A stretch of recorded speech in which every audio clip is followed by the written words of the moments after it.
कैसे हैं आप सब? हो आप सब अच्छे हैं और हैप्पी हैं।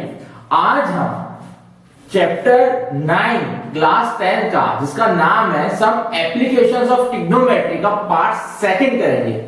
पार्ट फर्स्ट में हमने काफी क्वेश्चंस करे थे, आज हम पार्ट सेकंड करेंगे और मैक्सिमम बोर्ड से क्वेश्चन हम करेंगे। तो हम जल्दी से स्टार्ट करते हैं पार्ट सेकंड। देखिए एक क्वेश्चन है, the shadow of a tower, shadow means परछाई, the shadow of a tower standing on a level ground is found to be 40 meter longer when sun's altitude is 30 degree than when it was 60 degree। सबसे पहले question पढ़ने में hard लग रहा होगा लेकिन बिल्कुल इजी क्वेश्चन है। समझो इस क्वेश्चन का मतलब। सपोज हम मान लेते हैं ये टावर है, सपोज ये टावर है, ठीक है। मेरी बात बहुत ध्यान समझिएगा, ये टावर है, ये टावर कोई भी ग्राउंड पे लगा हुआ है, ये कोई ग्राउंड है, इसमें टावर लगा हुआ है। अब मेरी बात बहुत ध्यान समझिएगा, ये कह रहे हैं एक सन है। देखो सन समझते हैं ना अपन, सन पता है ना, सन प्यारे बच्चों, सन मतलब सूरज, ये सन है। मेरी बात ध्यान समझना, ये कह रहा है जब सन, समझो जब ये सन 60 डिग्री पे है और एक बार सन 30 डिग्री पे है तो नीचे इस टावर की परछाई बन रही है। क्या कह रहा है क्वेश्चन, जब ये सन 60 डिग्री पे है और एक बार 30 डिग्री पे है तो इस टावर, जो टावर ना, ये टावर, इसकी यहाँ परछाई बन रही है, शेडो बन रही है। तो आपको निकालना है इस टावर की हाइट कितनी। अब मेरी बात समझो, वापस पढ़ो question. The shadow of a tower standing on a level ground is found to be 40 metre longer when sun's altitude is 30 degree then when it was 60 degree. बहुत इजी क्वेश्चन है, एक कंसेप्ट ध्यान से समझिएगा, अच्छे से समझिएगा। अब क्वेश्चन कह रहा है जब सन का एल्टीट्यूड पहले 60 डिग्री था, ये 60 डिग्री, या सपोज पहले यहाँ सन 60 डिग्री पे था, ठीक है।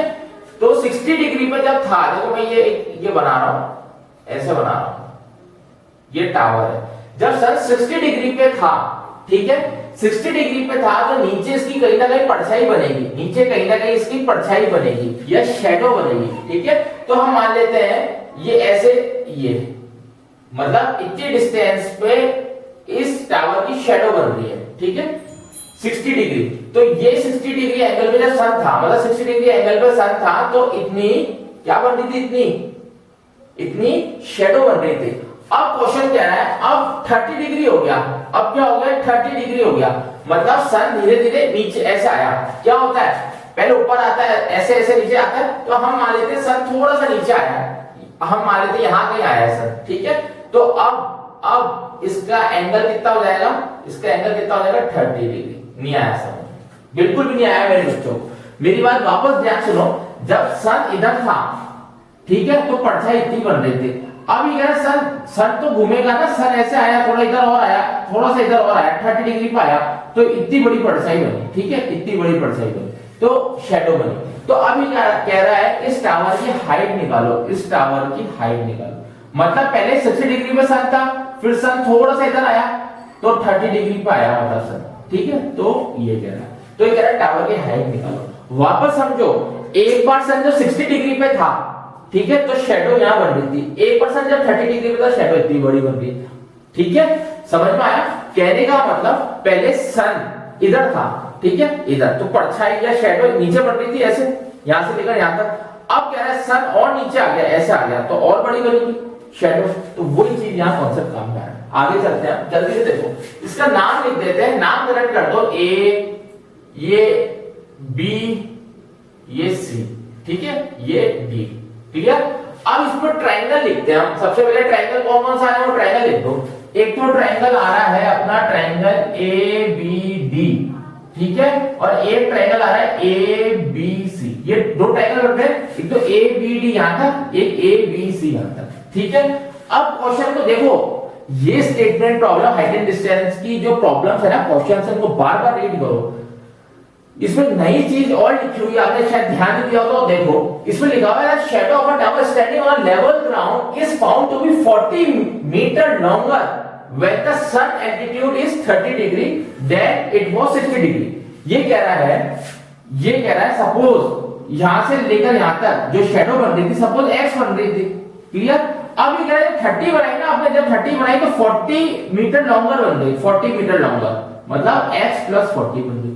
पहले इतना समझो, इतना समझो x प्लस 40 क्यों बनी, जल्दी समझो। समझ में आया? क्लियर या नहीं आया? ये कह रहा है when sun altitude is 30 degree, जब 30 डिग्री था, ठीक है, तब कितनी बनी थी 40 मीटर लॉन्गर, मतलब पहले x था तो अब ये पूरा क्या हो गया x प्लस 40 हो गया, ये पूरा लॉन्गर कह रहा है, ये पूरा कितना हो गया x प्लस 40, यानी कि ये 40 है, ठीक है, तो पूरा कितना हो गया x प्लस 40। समझ में आया?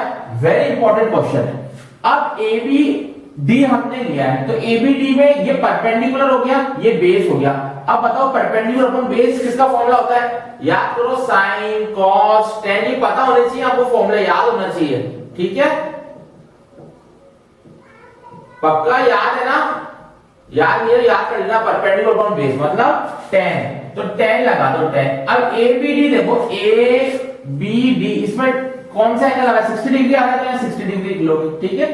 Perpendicular upon base, perpendicular is h and base is x, ये x लिख लो, ठीक है। सिमिलरली ट्रायंगल एबीसी में देखो tan 30 लगाओ, tan 30 क्या बनेगा h अपॉन x प्लस 40। पहले इतना चेक करो, जल्दी से चेक करो, क्या कर रहे हैं, जल्दी से चेक करो। अब tan 60 और tan 30 की वैल्यू बताओ। tan 60 की वैल्यू होती है √3, क्लियर, और tan 30 की 1 अपॉन √3 होती है h अपॉन x प्लस 40। अब यहां से कोई भी वैल्यू निकालो, x की निकालो, चलो क्या आएगी √3x आ गई, h की वैल्यू √3x आ गई। अब इस h की वैल्यू को, ये फर्स्ट इक्वेशन है, ये second equation, put first in second.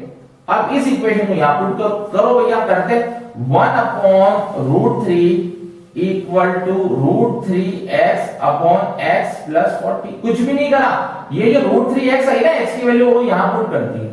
Solve करो, क्या करते हैं इसको सॉल्व करने के क्रॉस मल्टीप्लाई करते हैं, √3 3 होता है equal to x plus 40, x plus में यहां जाके माइनस में हो गया, तो 2x equal to 40 and you will get x equal to 20, मतलब ये वैल्यू 20 आ गई, ये वाली, और 20 प्लस 40 मतलब 60, ये तो हो गई 60 पूरी, और ये हो गई पूरी 20, क्लियर। लेकिन आपको x नहीं निकालना है, क्वेश्चन में हाइट निकालना है, तो इसका क्या आएगा h इक्वल टू 20 √3। यहां सॉल्व कर रहा हूं मैं, यहां सॉल्व कर रहा हूं, क्या आ जाएगा h इक्वल टू √3 इंटू 20 या 20 √3, ठीक है। h इक्वल टू 20 और √3 की वैल्यू गिवन है 1.732, ठीक है। जल्दी से इंटू करके दिखाओ, 20 इंटू 1.732, जल्दी करके दिखाओ, जल्दी करके दिखाइए, इसका क्या आना चाहिए, जल्दी करिए, क्या आना चाहिए, अप्रॉक्स 34.64 मीटर आ जाएगा, ठीक है। ये आपका आंसर हो गया। अच्छे समझो, जोरदार क्वेश्चन है, बोर्ड का क्वेश्चन है, इंपॉर्टेंट क्वेश्चन है, चेक कर लो इस क्वेश्चन को। वापस समझाना है तो वापस समझा देंगे, कोई प्रॉब्लम नहीं है, लेकिन आपको गलत नहीं करना है अगर एग्जाम में ये क्वेश्चन आता है तो। वापस समझाऊं, चलो वापस समझो। क्वेश्चन कह रहा है ये सन है, सन, तो पहले सन 60 डिग्री पता यहां था, ठीक है, जब यहां था, ठीक है, तो इस टावर की शेडो इतनी बनाना था, जब नीचे आया तो टावर की शेडो बड़ी बना दी। तो क्वेश्चन में कह रहा है पहले जब 60 डिग्री एल्टीट्यूड बढ़ रहा था तब क्या थी उसकी शेडो, तो हमने x मान ली। अब कह रहा है जब 30 डिग्री पे आया, मतलब शेडो ये बड़ी, कितनी बड़ी 40 मीटर लॉन्गर, मतलब अब ये कितनी होगी 40 हो गई, तो ओवरऑल कितनी होगी x प्लस 40। बस सॉल्व कर दिया। डायग्राम, इन क्वेश्चंस में डायग्राम मेन है, डायग्राम इंपॉर्टेंट है, वो आपको सही बनाना है एकदम, क्लियर, मिटा दें, रब कर दें। अब इसके बाद हम देखेंगे क्वेश्चन नंबर 7। ये भी बढ़िया क्वेश्चन है, आपको बहुत कंसंट्रेट करके समझना है। ये क्वेश्चन आते हैं बच्चों, प्यारे बच्चों, ऐसे क्वेश्चन आते हैं, बार बार आते हैं। अब ये वाला क्वेश्चन पढ़ते हैं। अच्छा, एक मैं आपको कॉन्सेप्ट बताऊं, बहुत ध्यान से समझना, एक छोटा सा कॉन्सेप्ट बताता हूं, एंगल ऑफ डिप्रेशन में भी काम में आएंगे ये सारे क्वेश्चन। कभी भी ऐसा आ जाए ना, मेरी बात समझो, मैं एक ट्रिक बता रहा हूं छोटी सी। कभी भी ऐसा आ जाए कि पहले 30 डिग्री ऐसे, ये पहले 60 डिग्री था, ठीक है, फिर ये 30 डिग्री हो गया, ऐसे क्वेश्चन था ना भी लास्ट वाला, तो मेरी बात समझो, हमेशा एंगल ऐसे ही बढ़ता हुआ मिलेगा 30, 60, 90, आगे बढ़ा 10, 20, 30, 40, 50, 60, 70, 80, 90, मतलब ऐसे असेंडिंग ऑर्डर मिलेगा आपको हमेशा। ठीक है, तो मैं आपको क्यों समझा रहा हूं, इसके पीछे मोटिव क्या है। जब एंगल ऑफ डिप्रेशन क्वेश्चन करोगे ना, कंफ्यूज हो जाओगे। आप कभी इसको 60 मान लोगे, कभी इसको 30 मान लोगे, तो ऐसा कभी मत मानना, बिल्कुल गलत कर दोगे। आपको हमेशा असेंडिंग ऑर्डर में लेना है, मतलब 10, 20, 30, 40, 50, 60, 70, 80, 90। तो क्वेश्चन की एक्यूरेसी 100% सही बैठेगी आपकी। ठीक है, अभी अपन क्वेश्चंस करेंगे। चलो ये वाला क्वेश्चन रीड करते हैं जल्दी से हम। ये कह रहा है as observed from a top of a 100 metre high lighthouse, मतलब 100 मीटर हाई लाइट हाउस से हमने नीचे देखा। ठीक है भैया, अच्छी बात है, देखा तो lighthouse from sea level, angle of depression of two ships are 30 degree and 45 degree. Angle of depression क्या होता है, पहले ये कॉन्सेप्ट बताओ, what is angle of depression.